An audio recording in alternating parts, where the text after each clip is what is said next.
ошонун себебинен субханалла болбой атабы? Балдарыңан, я Алла ушу балдарыма береке бер. Аларды каргыла балдарыңды.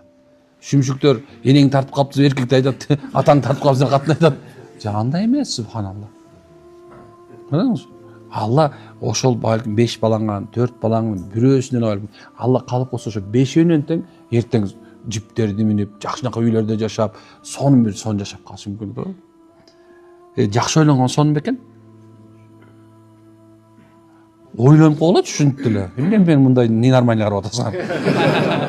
Нормально карай бергиле. Жакшы ойлонгон үйрөнгүлө, субханалла.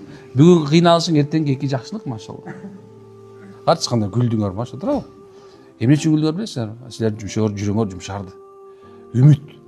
Адам коркунуч жана үмүттүн ортосунда жашаш керек, мусулмандар. Түшүнөсүңбү?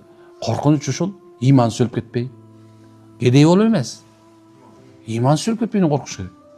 Бирок бул дүйнөнүн үстүндө болуп аткан жакшылыктардан курсагыңда тоюшу, кийимдин бүтүн болушу, бир туугандарың аман болушу, ата энең субханан кылып дуасы, сен бир туугандарың баарынан өзүң да диндар болуп жашашың, үмүт алып турабы? Бүгүн бар, эртең жок болсо дагы субханалла, эмне экен бүгүн бар да турабы? Эртеңки субханалла Алла берет деген үмүт менен жашайбыз. Үмүт кылабызбы?